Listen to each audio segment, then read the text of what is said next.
Hello from Praxis Recruitment. I'm Christina Stewart, and today I want to talk about another bias called the similar to me effect. Sometimes we call this the affinity effect or the affinity bias. Similar to me means that we hire and interact with people who are like us. It's easy to get along with people who are similar to us. So those that have the same kinds of interests, the same kinds of values, the same kind of background as us, we fall into easy conversation.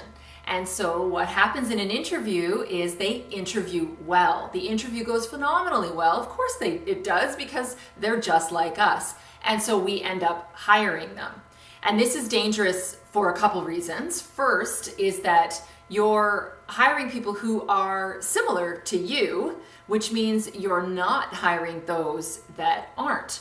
And so that takes us down a road of a whole host of, at worst, discriminatory practices, and at best, it's embracing stereotypes, right? And so that can be pretty dangerous. The other piece to this, of course, is that what you're doing is hiring people that are similar to you. And so if you hire one and you hire another and you hire another, you end up with a team that is all alike. You end up with a team that lacks energy, lacks diversity, it lacks innovation and creativity, and it falls flat. Whereas if you are hiring people who are unlike you, if they're not similar to you, then you end up with a nice diverse team. And we know that diversity leads to a whole host of items.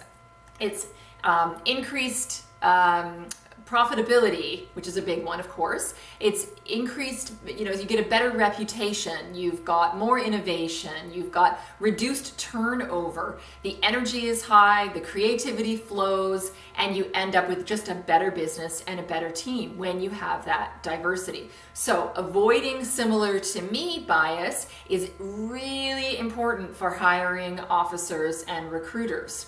How do we get around it? Well, as I've said before, I'll say it again, use a diverse team of interviewers to interview. So there are different similar to me biases at play, and then you might end up with a more diverse workforce and not hiring someone just based on the fact that they're not similar to you. The second way is that you really want to be checking your own affinities. So how do you figure that out? One way is to kind of look around at your friend circle. You look at your social circle. What are the commonalities? What are your friends like? Are there threads that are woven between that are like you? Those are your affinities. It's easy to get along with people who are like us. And so in our social relationships, that's who we're drawn to. Most notably are people who are similar to us. So find what those commonalities are and then take a look at the workforce. Another way to look at your affinity biases at work is to look at who you've hired in the past. Are they like you? Then perhaps it's time to look at a different model. It's time to open your eyes a little and expand beyond those that you just can develop and fall into an easy rapport with in an interview, okay?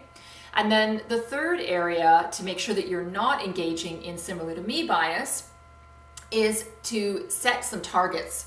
Set some goals around diversity and inclusion. And so I get pushback on this sometimes because people think, oh, I'm just a tiny little business. I don't even know how to do that. Where do I even start?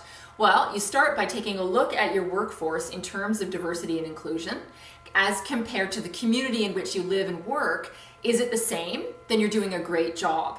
If it's different, then you know where to start.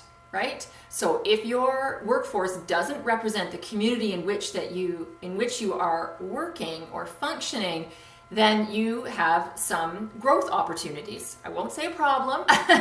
You've got some opportunities to engage in some more diversity and inclusion in your workforce. All right? So make sure that you're hiring using a diverse group of interviewers make sure that you check your own affinity biases and figure out what those look like. And then number 3, make sure that you're setting some goals in terms of diversity and inclusion. Thank you once again for joining me for this incredibly important conversation around biases.